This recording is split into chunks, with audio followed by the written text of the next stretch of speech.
জাতীয় থেকে আন্তর্জাতিক আর প্রান্তিক জনপদ থেকে নগর, চারপাশে ঠিক কী ঘটছে এই মুহূর্তে তা নিয়ে এখন চারদিক। আপনার সঙ্গে আছি আমি মাজহার মাহবুব। ঘোষণাপত্র পাঠ আর মোনাজাতের মধ্য দিয়ে শেষ হয়েছে প্যালেস্টাইন সলিডারিটি মুভমেন্ট বাংলাদেশের মার্চ ফর গাজা কর্মসূচি। ঘোষণাপত্রে ইসরায়েলের সঙ্গে সব সম্পর্ক ছিন্ন করতে মুসলিম বিশ্বের নেতাদের প্রতি আহ্বান জানানো হয়। শনিবার বিকেলে রাজধানীর সোহরাওয়ার্দী উদ্যানে আয়োজিত সমাবেশের মূল মঞ্চ থেকে ঘোষণাপত্র পাঠ করেন দৈনিক আমার দেশ পত্রিকার সম্পাদক মাহমুদুর রহমান। এ সময় গাজায় ইসরায়েলি আগ্রাসন বন্ধের দাবি জানানো হয়। ঘোষণাপত্র পাঠ শেষে নির্যাতিত ফিলিস্তিনের জন্য মোনাজাত করেন জাতীয় মসজিদ বাইতুল মুকাররমের খতিব মাওলানা আব্দুল মালেক। এর আগে ইতিহাস সৃষ্টি করে ফিলিস্তিনের জন্য এক মঞ্চে দাঁড়ান বিএনপি, জামায়াত, এনসিপি সহ বিভিন্ন রাজনৈতিক দলের নেতাকর্মীরা। এছাড়া শিল্পী, কবি, বিভিন্ন সামাজিক যোগাযোগ মাধ্যমের জনপ্রিয় মুখও যোগ দেন কর্মসূচিতে। দলমত নির্বিশেষে এক কাতারে সবাই যোগ দিয়ে ইসরায়েলের গণহত্যা বন্ধের দাবি জানান।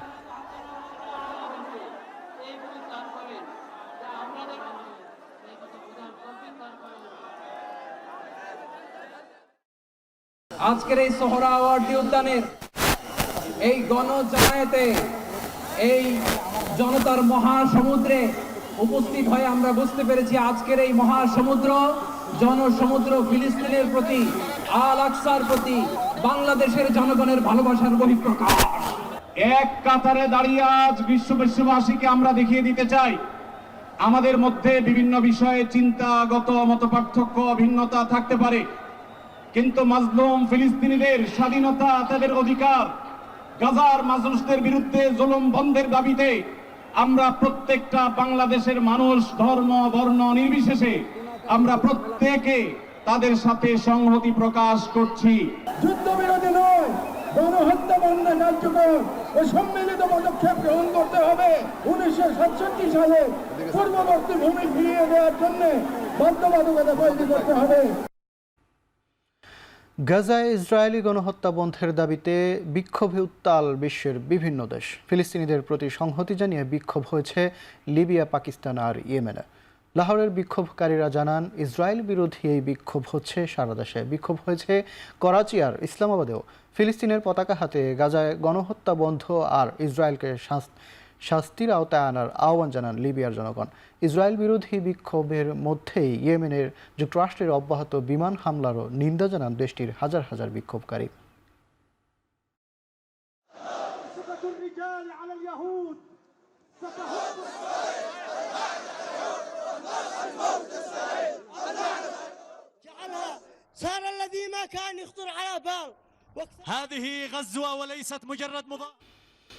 হামাস নির্মূলের দোহাই দিয়ে এবার গাজার দক্ষিণাঞ্চলের সীমান্তবর্তী রাফাহ শহর পুরোপুরি ঘিরে ফেলেছে ইসরায়েলের সেনারা।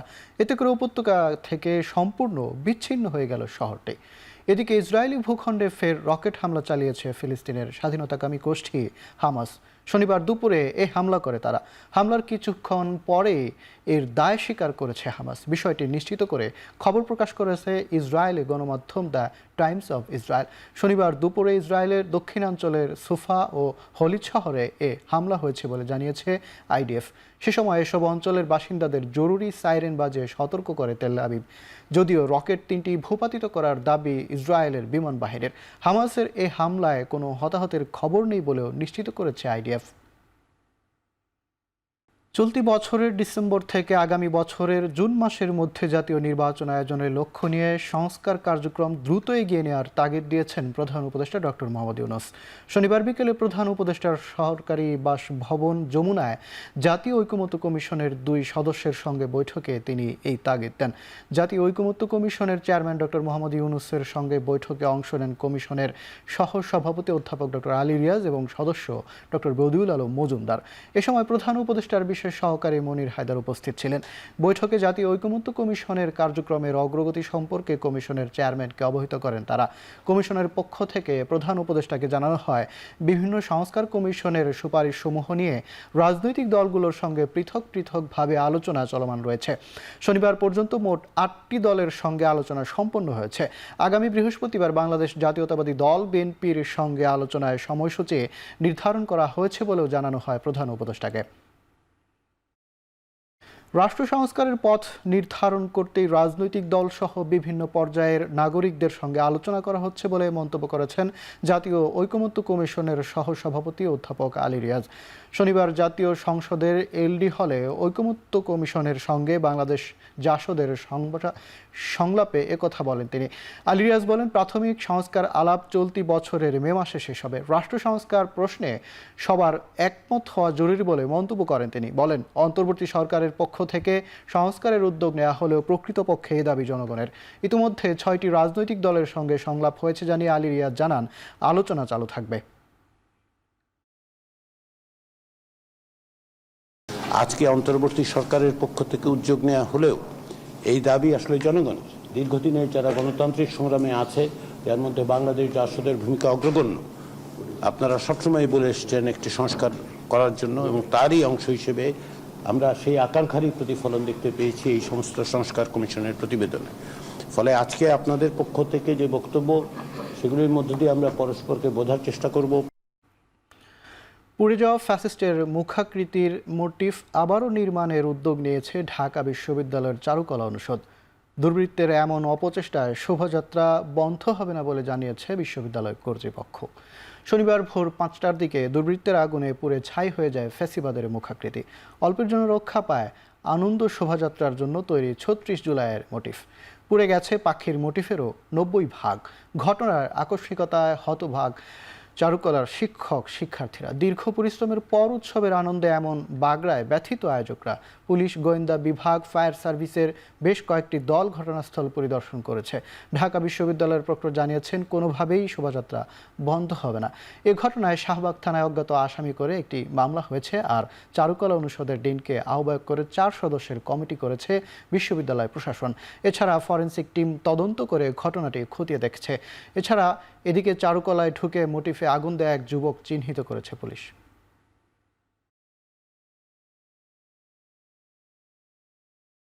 আমরা কাজ করছি তখন 4টা, এখন আছে 2টা, আর বাকি 2টা? হ্যাঁ, বাকি 2টা পুড়ে গেছে। পুরো 12টা পর্যন্ত এরা কাজ করছিল, যারা স্টাফরা ছিল। ওই সময় তো পরিস্থিতি খুব ভালো ছিল এবং সব শান্ত স্বভাব ছিল। কারণ সকালবেলা এসে দেখি আমরা এই অবস্থা।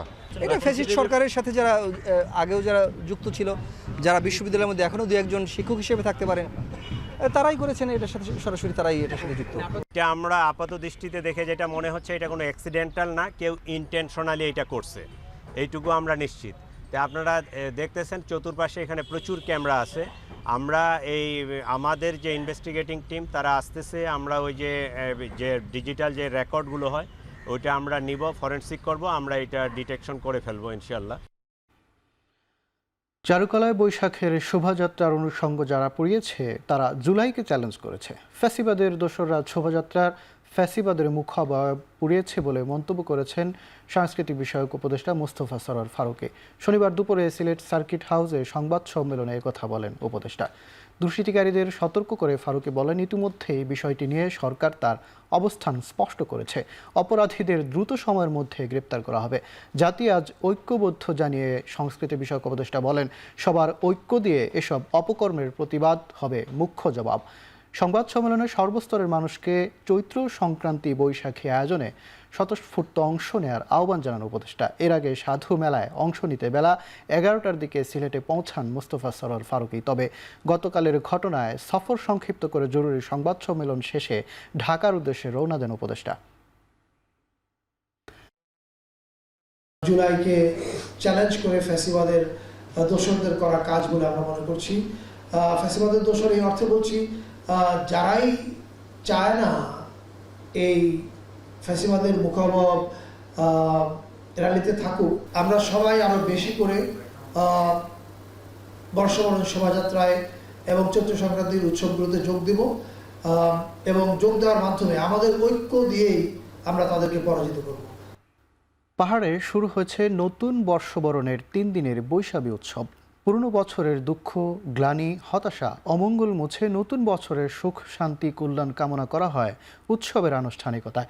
পার্বত্য চট্টগ্রামে বসবাসরত 14টি পাহাড়ি ক্ষুদ্র নৃগোষ্ঠীর প্রধান সামাজিক উৎসব বৈশাখীতে বিভিন্ন সম্প্রদায়ের শিশু, কিশোর, তরুণ তরুণী সহ বিভিন্ন বয়সী নারী পুরুষ ঐতিহ্যবাহী পোশাক পরিধান করে ভিড় জমান। শনিবার সকালে নদীতে ফুল ভাসিয়ে শুরু হয় বৈশাখী উৎসবের অংশ বিজুর আনুষ্ঠানিকতা। বিভিন্ন ভাষাভাষীর মানুষের অংশগ্রহণে এটি পরিণত হয় সার্বজনীন উৎসবে। সকলের মঙ্গল কামনায় কলাপাতায় করে শ্রদ্ধা ভরে গঙ্গা দেবীর পূজা করেন ভক্তরা। পরে দেবীর উদ্দেশ্যে ফুল ভাসিয়ে পুরাতন বছরের গ্লানি ভুলে নতুন বছরের শুভকামনা করেন। 3 পার্বত্য জেলায় ত্রিপুরাদের বৈশু, মারমাদের সাংগ্রাই, চাকমাদের বিজু, তঞ্চঙ্গ্যাদের বিশু বৈশাখী নামে পালিত হয়। 18 এপ্রিল মারমা সম্প্রদায়ের জলকেলির মাধ্যমে শেষ হবে পাহাড়ের বৈশাখী আনুষ্ঠানিকতা।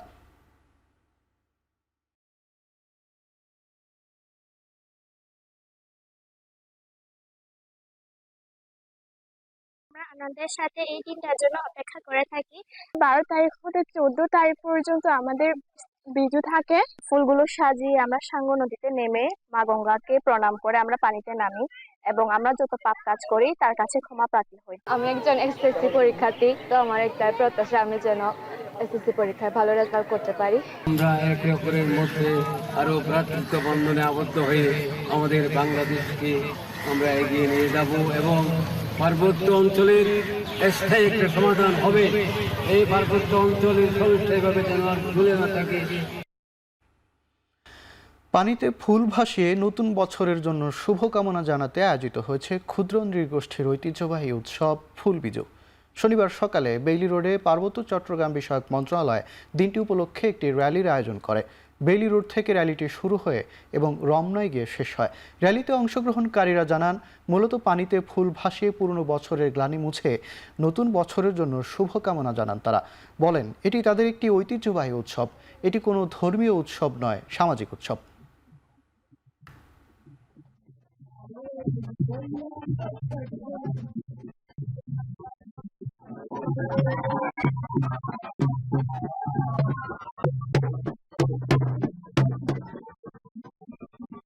পুরান বছরটা যেভাবে গেছে আগামী বছরটা যেন ভালোভাবে আসে। আদিবাসীরা যারা আসে তারা সবাই মিলে একসাথে আমরা ফুল বাঁচাতে আসি আর কি। শুভ থেকে মুক্ত হয়ে যেন নতুনভাবে নতুন জীবন যেন জীবনযাপন করতে পারি। কালকে হয়েছে বিজু আর পরশু দিন হয়েছে আমাদের নতুন বছর। ফুলটাকে ভাসিয়ে নতুন বছরটাকে আমরা স্বাগতম জানাই। অন্তর্বর্তী সরকারের আমলেই বিচার বিভাগের সব সংস্কারের চেষ্টা করা হবে বলে জানিয়েছেন আইন উপদেষ্টা ডক্টর আসিফ নজরুল। শনিবার সকালে বান্দরবান জেলা ও দায়রা জজ আদালত সম্প্রসারণের জন্য ভবন নির্মাণের জায়গা পরিদর্শন শেষে সাংবাদিকদের কথা বলেন তিনি। শনিবার দুপুর 12টার দিকে জেলা ও দায়রা জজ আদালতে আসেন আইন উপদেষ্টা। পরিদর্শন করেন সম্প্রসারণের জন্য ভবন নির্মাণের জায়গা। তিনি জানান, অন্তর্বর্তী সরকারের আমলে বিচারক সংকট নিরসন, অবকাঠামোগত উন্নয়ন সহ প্রয়োজনীয় সব সংস্কার করা হবে। পরে বান্দরবান জেলা ও দায়রা জজ আদালতের মিলনায়তনে বিচারক ও প্রশাসনের কর্মকর্তাদের সাথে মতবিনিময় করেন তিনি। এর আগে গেল শুক্রবার 11 এপ্রিল আইন উপদেষ্টা 2 দিনের সফরে পার্বত্য জেলা বান্দরবানে আসেন। এ সময় তিনি নীলগিরি পর্যটন কেন্দ্রে রাত্রি যাপন করেন।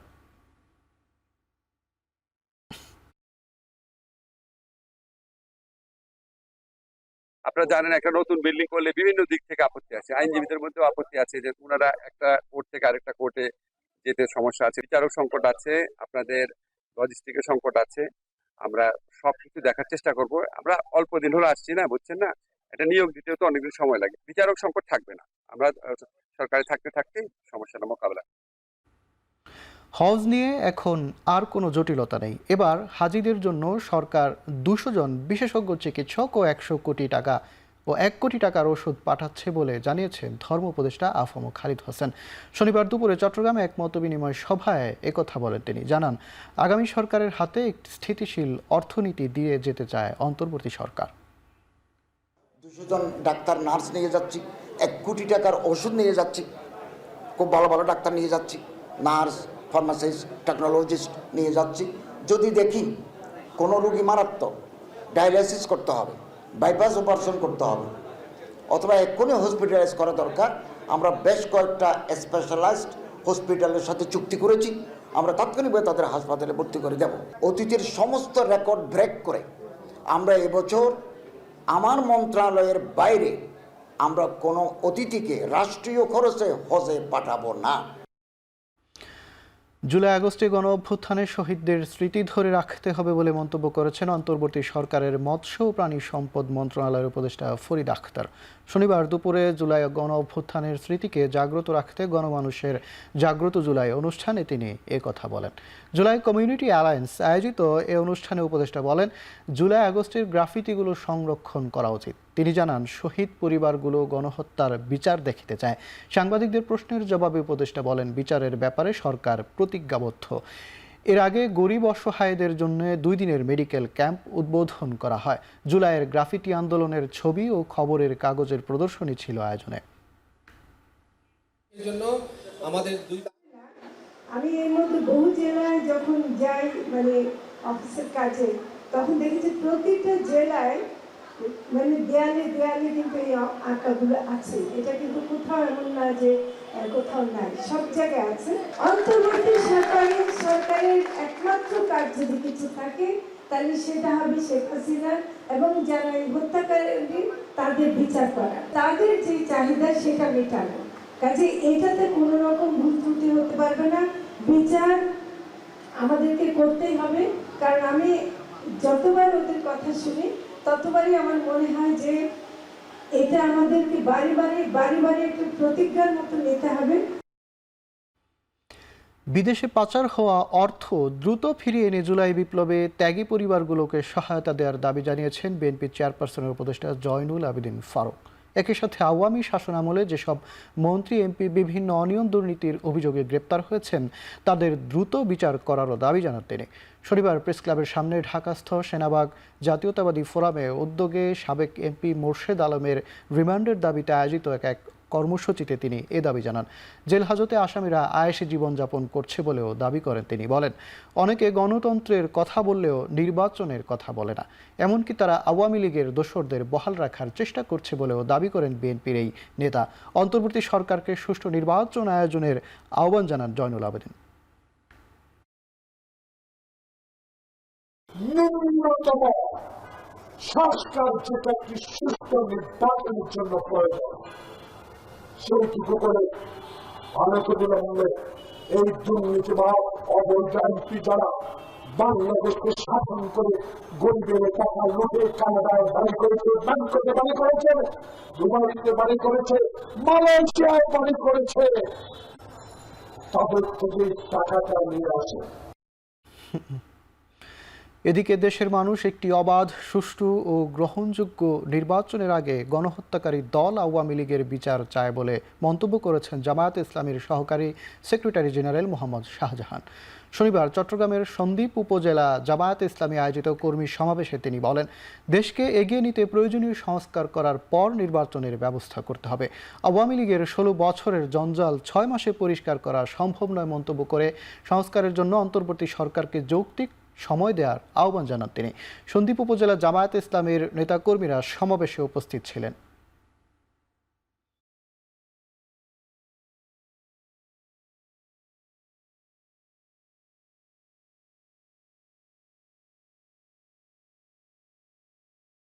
আওয়ামী লীগ বলছিল উন্নয়ন উন্নয়ন এবং উন্নয়ন, সংস্কারের সময় না দিয়ে দেশকে একটি ভালো ব্যবস্থায় নিয়ে যাওয়ার জন্য এই সরকারকে যেটুকু সুযোগ দেয়া দরকার সুযোগ না দিয়ে আমরাও কেউ কেউ নির্বাচন নির্বাচন বলে আমরা জিকির করছি। পেটে ক্ষুধা রেখে সুন্দর রাজনীতির সংস্কৃতি নিয়ে আসার সম্ভাবনা খুবই ক্ষীণ। পেটের ক্ষুধা ঠিকমতো মিটলে রাজনীতি সুন্দর হবে বলে মন্তব্য করেছেন জাতীয় নাগরিক পার্টির উত্তরাঞ্চলের মুখ্য সংগঠক সার্জিস আলম। শনিবার দুপুরে পঞ্চগড় ইকো পার্কে মাশরুম ও মুক্তা চাষ প্রশিক্ষণ কর্মশালায় এসে একথা বলেন তিনি। বলেন, দেশের কৃষিখাত নিয়েও বলেন, গতানুগতিক কৃষি করতে করতে কৃষকরা এখন ক্লান্ত। কৃষির পাশাপাশি বিকল্প কিছু ভাবতে হবে। ভারতের ট্রান্সশিপমেন্ট বাতিলের বিষয়ে তিনি বলেন, কেউ যদি অযৌক্তিকভাবে দেশের মানুষের সুবিধা বঞ্চিত করে তাহলে বাংলাদেশ তার বিকল্প খুঁজে নেবে। তিনি মনে করেন, যে ছাত্ররা অভ্যুত্থানে অংশ নিয়ে সামনে থেকে নেতৃত্ব দিয়ে ফ্যাসিস্ট সরকারকে উৎখাত করেছে, তাদের প্রতি প্রত্যেক রাজনৈতিক দলের নেতাকর্মীদের শ্রদ্ধাশীল হওয়া উচিত। কোন রাজনৈতিক গেল আসলো এটা ফ্যাক্ট না। আগামীর বাংলাদেশে যদি আমরা গণতান্ত্রিক বাংলাদেশের দিকে এগিয়ে যাই সামনে, তাহলে যেই রাজনৈতিক দলই ক্ষমতায় আসুক না কেন, যেই ছাত্ররা এই অভ্যুত্থানের সামনে থেকে নেতৃত্ব দিয়েছে তাদের প্রতি এতটুকু শ্রদ্ধা সকল রাজনৈতিক দলের ব্যক্তিবর্গের থাকা উচিত। সরকার দেশের কোনো মেডিকেল কলেজ বন্ধ করতে চায় না বা বন্ধের সিদ্ধান্ত নেয়নি। তবে মানসম্মত শিক্ষা দিতে ব্যর্থ হলে বন্ধের সিদ্ধান্ত নিতে হতে পারে বলে জানিয়েছেন স্বাস্থ্য শিক্ষা অধিদপ্তরের মহাপরিচালক অধ্যাপক ডাক্তার নাজমুল হোসেন। শনিবার সকালে নীলফামারী সরকারি মেডিকেল কলেজ পরিদর্শনে এসে সাংবাদিকদের বলেন, দেশের নতুন 6টি মেডিকেল কলেজের মধ্যে নীলফামারীটির অবস্থা অনেক ভালো। এই কলেজগুলোর অবকাঠামোগত উন্নয়নের জন্য সরকার প্রয়োজনীয় প্রকল্প হাতে নিয়েছে। এর আগে সকালে নীলফামারী সরকারি মেডিকেল কলেজে শিক্ষক ও শিক্ষার্থীদের সাথে মতবিনিময় করেন স্বাস্থ্য শিক্ষা অধিদপ্তরের মহাপরিচালক। এ সময় কলেজের স্থায়ী ক্যাম্পাস নির্মাণ সহ সার্বিক সমস্যা মহাপরিচালকের কাছে তুলে ধরেন শিক্ষক শিক্ষার্থীরা।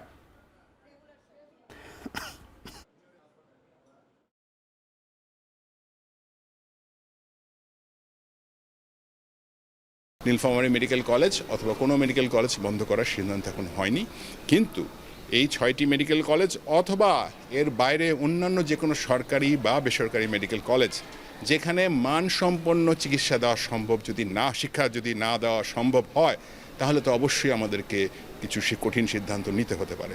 এবং এই সিদ্ধান্তগুলো কিন্তু সবার ভালোর জন্য। হ্যাঁ, আমরা চাই না যে মেডিকেল কলেজগুলোতে এমন চিকিৎসক তৈরি হোক যেখানে তারা মানসম্পন্ন চিকিৎসা দিতে পারবে না। দেশের কৃষি গুচ্ছভুক্ত 9টি পাবলিক বিশ্ববিদ্যালয়ের 2024-25 শিক্ষাবর্ষের স্নাতক প্রথম বর্ষের ভর্তি পরীক্ষা অনুষ্ঠিত হয়েছে একযোগে। শনিবার বিকেলে 3টা থেকে 4টা পর্যন্ত দেশের 9টি বিশ্ববিদ্যালয় কেন্দ্র ও 13টি উপকেন্দ্রে এই পরীক্ষা অনুষ্ঠিত হয়।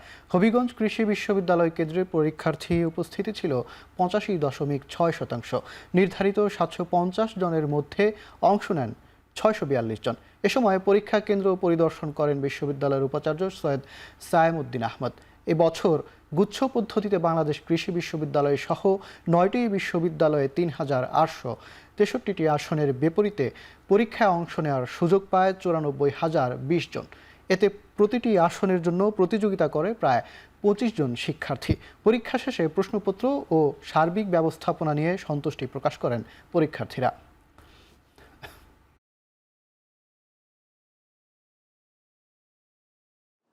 আমের রাজধানী খ্যাত চাঁপাইনবাবগঞ্জের 1,20,000 মেট্রিক টন আম কিনতে আগ্রহ প্রকাশ করেছে চীন।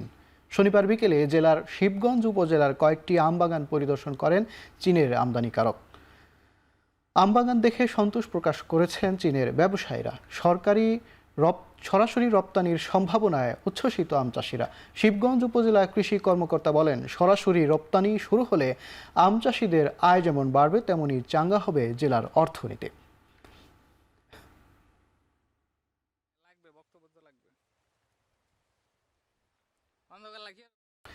4 মাস পর খোলা হলো কিশোরগঞ্জের পাগলা মসজিদের দান সিন্দুক।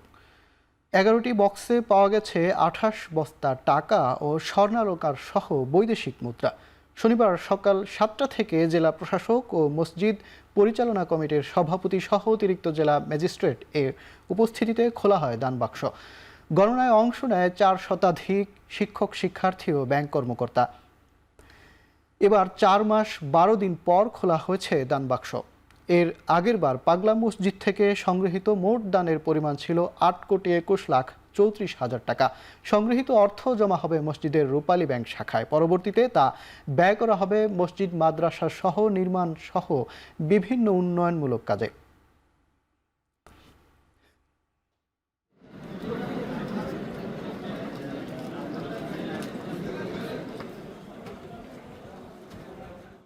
খুলনায় অনুষ্ঠিত হলো বাংলাদেশ নৌবাহিনী পরিচালিত নৌ অঞ্চলের 13তম স্কাউট সমাবেশ। শনিবার সন্ধ্যায় খুলনার নৌবাহিনীর স্কুল অ্যান্ড কলেজ প্রাঙ্গণে 3 দিনব্যাপী এ আয়োজনের সমাপনী অনুষ্ঠিত হয়। এই আয়োজনে দেশের বিভিন্ন জেলা থেকে অংশ নেন প্রায় 360 জন স্কাউট, স্বেচ্ছাসেবক ও কর্মকর্তা। সমাপনী অনুষ্ঠানে প্রধান অতিথির বক্তব্যে খুলনার নৌ অঞ্চলের কমান্ডার রিয়ার অ্যাডমিরাল গোলাম সাদেক বলেন, স্কাউটিং শিক্ষার্থীদের সমাজ ও দেশের প্রতি দায়িত্বশীল করে তোলে। এ সময় অনুষ্ঠানে অংশগ্রহণকারীদের মাঝে সনদ বিতরণ করা হয়। এর আগে পরিবেশিত হয় মনোজ্ঞ সাংস্কৃতিক অনুষ্ঠান।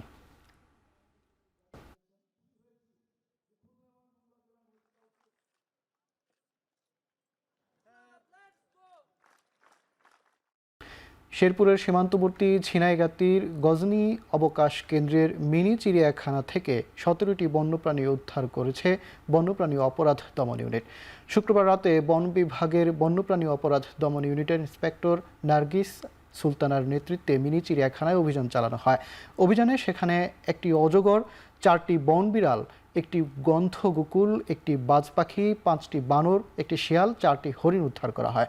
এ সময় সহকারী বন সংরক্ষক এসবি তানভীর আহমেদ ইমন, জেলা বন্যপ্রাণী ও জীববৈচিত্র্য সংরক্ষণ কর্মকর্তা সুমন কুমার সহ অন্যান্যরা উপস্থিত ছিলেন। এবার আন্তর্জাতিক প্রসঙ্গ। ভারতে বিতর্কিত ওয়াকফ সংশোধনী আইন বাতিলের দাবিতে বিক্ষোভে পশ্চিমবঙ্গের মুর্শিদাবাদে 3 জন নিহত হয়েছেন। পশ্চিমবঙ্গে বিতর্কিত এই আইন বাস্তবায়ন হবে না জানিয়ে রাজ্যের মুখ্যমন্ত্রী মমতা বন্দ্যোপাধ্যায় একদিন আগেই পুলিশের গাড়ি সহ অসংখ্য যানবাহনে অগ্নিসংযোগ, রেললাইনে অবরোধ, তৃণমূল বিধায়কের কার্যালয়ে ভাঙচুর করে বিক্ষোভকারীরা। এ ঘটনায় অন্তত 118 জনকে গ্রেপ্তার করেছে পুলিশ। আইন প্রত্যাহারের দাবিতে শুক্রবার জুমার নামাজের পর বিক্ষোভে উত্তাল হয়ে ওঠে পশ্চিমবঙ্গের মুসলিম অধ্যুষিত জেলা মুর্শিদাবাদ। বিক্ষোভকারীদের অভিযোগ, দুর্নীতি দমনে আইন সংশোধনের নামে মুসলিমদের স্থাবর সম্পত্তি দখলে নিতে চাইছে বিজেপি সরকার। বিতর্কিত ওয়াকফ সংশোধনী আইনে ক্ষুব্ধ ভারতের সংখ্যালঘু মুসলিমরা। ধর্মবিশ্বাসের জেরে নিপীড়নের নতুন অস্ত্র হিসেবে আইনটির ব্যবহার নিয়ে আতঙ্কিত তারা।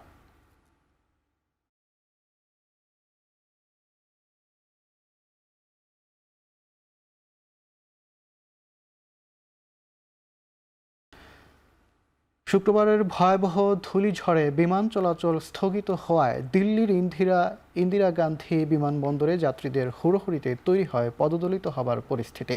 শনিবার পর্যন্ত বিলম্বিত 2 শতাধিক ফ্লাইট, আরও 50টি ফ্লাইটের গতিপথ পরিবর্তন করা হয়েছে। ধূলিঝড়ের কবলে পড়ে দিল্লিতে প্রাণ হারিয়েছে কমপক্ষে 2 জন। নির্মাণাধীন ভবন ধসে গুরুতর আহত বেশ কয়েকজন চিকিৎসা নিচ্ছেন হাসপাতালে। এ নিয়ে গেল 3 দিনে দেশটিতে শিলাবৃষ্টি, বজ্রপাত ও ধূলিঝড়ে প্রাণহানির শতকের ঘর ছাড়িয়েছে।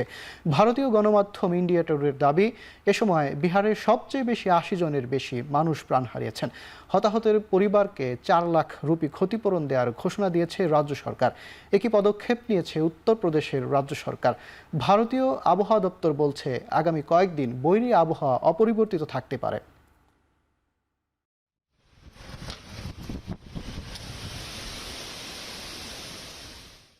পরমাণু কর্মসূচি ইস্যুতে ইরান ও যুক্তরাষ্ট্রের প্রতিনিধি দলের প্রথম দফার বৈঠক শেষ হয়েছে।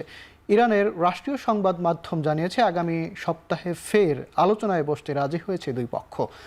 ওমানের রাজধানী মাস্কাটে একটি গঠনমূলক পরিবেশ ও পারস্পরিক শ্রদ্ধার ভিত্তিতে আলোচনা শেষ হয়েছে বলে জানিয়েছেন মধ্যস্থতাকারী ওমানের পররাষ্ট্রমন্ত্রী বদর আল বুসাইদ।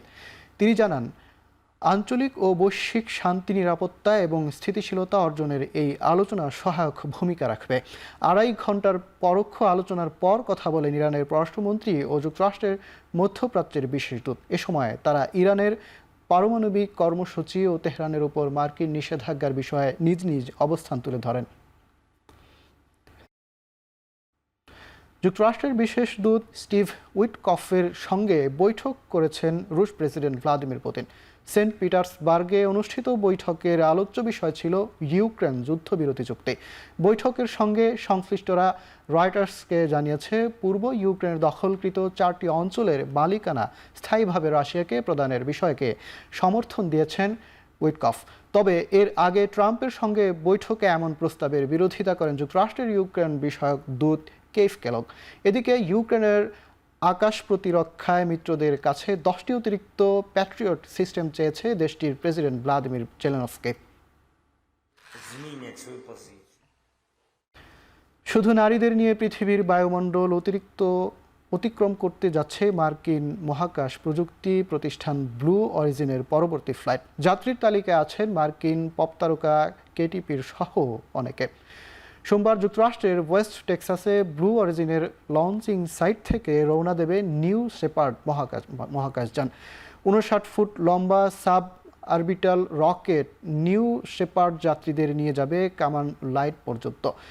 পৃথিবীর বায়ুমণ্ডল শেষ করে যেখানে মহাকাশের শুরু, শূন্য মহাকর্ষণ উপভোগে সেখানে কয়েক মিনিট অবস্থান করবে যাত্রীরা। এরপর পৃথিবীতে ফিরে প্যারাশুটের সাহায্যে অবতরণ করবেন ওয়েস্ট টেক্সাসের মরুভূমিতে। এরই মধ্যে মহাকাশ ভ্রমণের প্রস্তুতি সম্পন্ন করেছেন আরোহীরা। এটি মহাকাশযানের সামগ্রিকভাবে 31তম এবং মানবযাত্রী সহ 11তম ফ্লাইট হবে নিউ শেপার্ডের।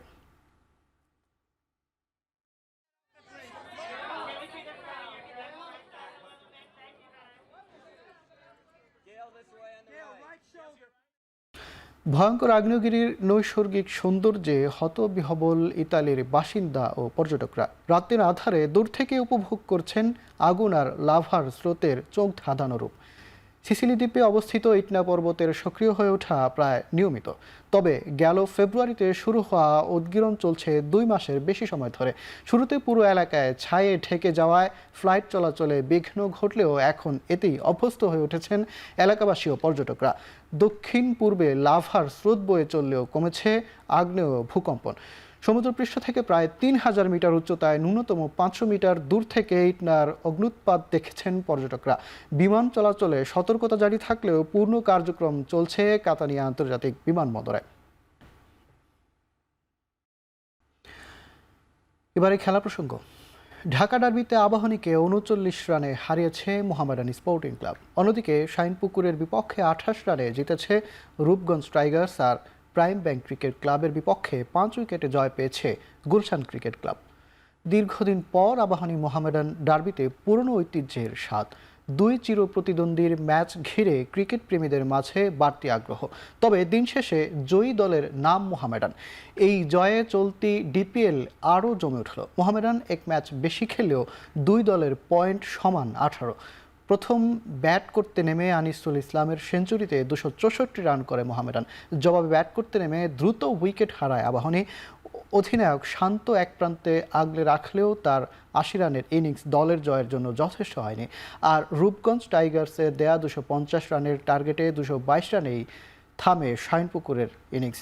বিকেএসপিতে ডিপিএলের আরেক ম্যাচ প্রাইম ব্যাংকের 203 রান 5 উইকেট হারিয়ে টপকে যায় গুলশান ক্রিকেট ক্লাব। এই জয়ে পয়েন্ট টেবিলের 3য় স্থান ধরে রাখল তারা।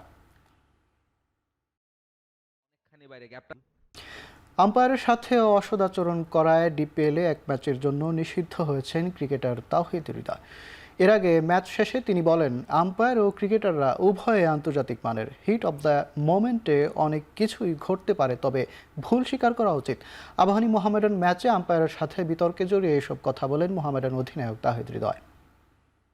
আমার কাছে যেটা মনে হয় যে ভুলটা স্বীকার করা উচিত। আমি যদি ভুল করি আমি স্বীকার করব, কিন্তু আপনি ভুলটা স্বীকার না করে আপনি যদি মনে করেন যে না এটা ভুল না, তাহলে এটা হয় না। সে অবশ্যই তাকে আমরা রেসপেক্ট করি, সে ইন্টারন্যাশনাল আম্পায়ার, আমরাও ইন্টারন্যাশনাল প্লেয়ার।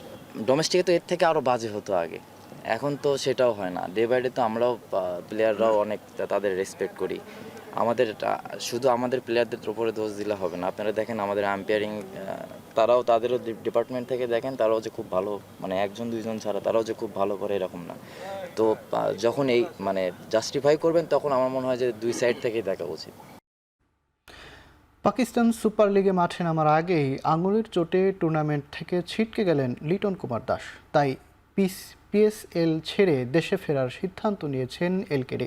করাচি কিংসের হয়ে অনুশীলনের সময় একাধিক আঙুলের চোট পেয়ে হেয়ারলাইন ফ্র্যাকচার পড়ে এই ক্রিকেটারের। এক্সরে করে জানা যায় ইনজুরির থেকে সেরে উঠতে কমপক্ষে 2 সপ্তাহ সময় প্রয়োজন। তাই করাচি ক্যাম্প সেরে দেশে ফিরছেন এই ওপেনার। এখন টিভিকে লিটন দাস জানান শনিবার রাতে 11:30টায় দেশে ফিরবেন তিনি। এর আগে লঙ্কা প্রিমিয়ার লিগ, আইপিএল, সিপিএলে খেলা হলেও পিএসএলে এখন পর্যন্ত অভিষেক হয়নি লিটনের।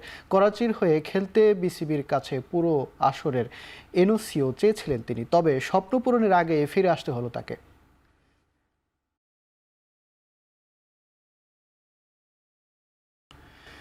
মে মাসে নয়, বিসিএল মাঠে গড়াবে জুন মাসের 15 তারিখ।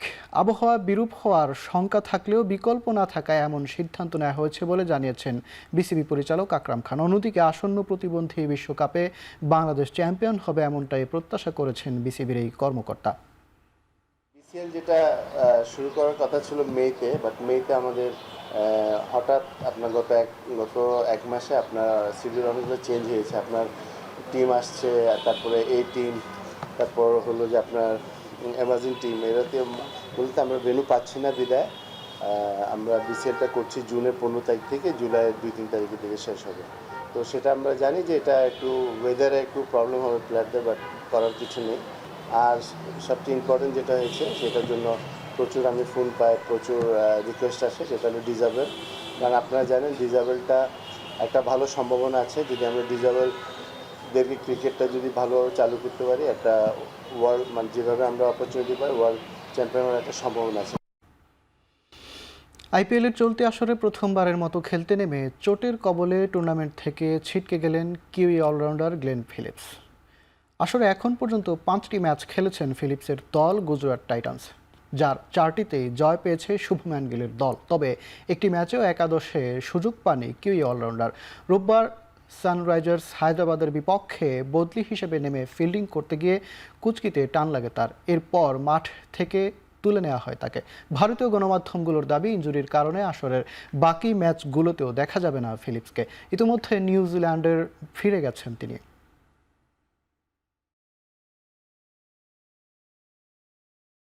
নাইটহুড উপাধিতে ভূষিত হলেন ইংল্যান্ডের কিংবদন্তি পেসার জেমস অ্যান্ডারসন।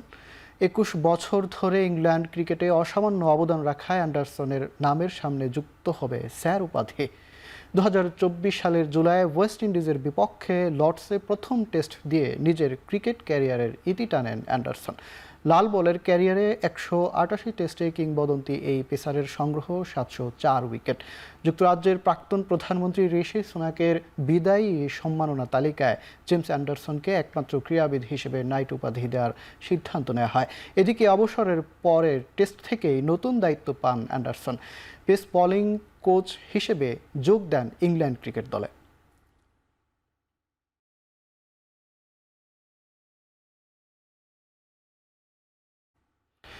গুঞ্জন উড়িয়ে দিয়ে আবারও ইন্টার মায়ামির সঙ্গে চুক্তি স্বাক্ষর করেছে আর্জেন্টাইন মহাতারকা লিওনেল মেসি। খবর ইউরোপিয়ান গণমাধ্যমের। 2023 সালে ফ্রি এজেন্ট হিসেবে মেজর লিগ সাকারের দলটিতে যোগ দেন মেসি। এরপর থেকে ফুটবল প্রেমীদের নজর যুক্তরাষ্ট্রের ফুটবলে। এবছরই শেষ হচ্ছে মেসির চুক্তি। তবে এরই মধ্যে জনপ্রিয় ক্রীড়া গণমাধ্যম দ্য অ্যাথলেটিক জানিয়েছে মেসি আর ইন্টার মায়ামি নতুন চুক্তির দ্বারপ্রান্তে। তবে কয় বছরের জন্য চুক্তি হবে তা এখনও নিশ্চিত হয়নি।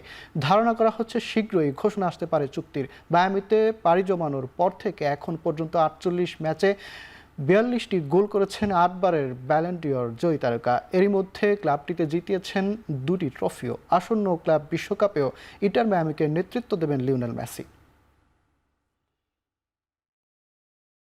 ক্রিস্টিয়ানো রোনালদো বর্তমান brand value 850 billion euro. Portuguese institute of administration and মার্কেটিংয়ের গবেষণায় উঠে এসেছে তথ্য। 40 ছুঁই হলেও CR7-এর সাফল্য গাথা এখনও চলছে। বিশ্বের প্রথম ফুটবলার হিসেবে 1000 গোলের দ্বারপ্রান্তে পর্তুগিজ তারকা ক্রিস্টিয়ানো রোনালদো। তবে এবার ভিন্ন কারণে খবরের শিরোনাম হয়েছে রোনালদো।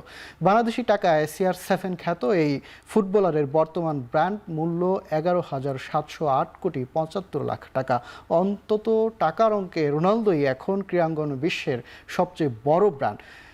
IPM এর ভাষ্যমতে একজন অ্যাথলেট, ব্র্যান্ড অ্যাম্বাসেডর, ইনফ্লুয়েন্সার ও বিনিয়োগকারী হিসেবে রোনালদোই এখন বিশ্ব ক্রীড়া জগতের সবচেয়ে বড় আইকন।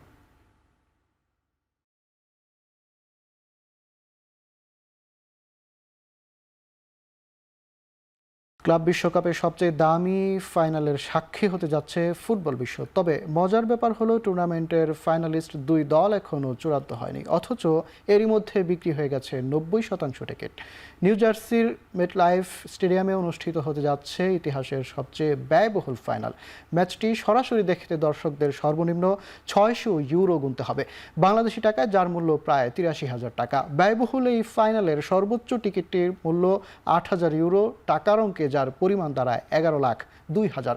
অথচ 2022 সালে কাতারে অনুষ্ঠিত বিশ্বকাপ ফাইনালে টিকিটের সর্বনিম্ন ও সর্বোচ্চ মূল্য ছিল যথাক্রমে 207 ও 1,600 ইউরো। ক্লাব বিশ্বকাপ ফাইনাল পেছনে ফেলে এবছর মিউনিখে হতে যাওয়া চ্যাম্পিয়ন্স লিগ ফাইনালকেও, যেখানে সর্বনিম্ন ও সর্বোচ্চ ক্রিকেটের মূল্য নির্ধারণ করা হয়েছে যথাক্রমে 70 ও 960 ইউরো।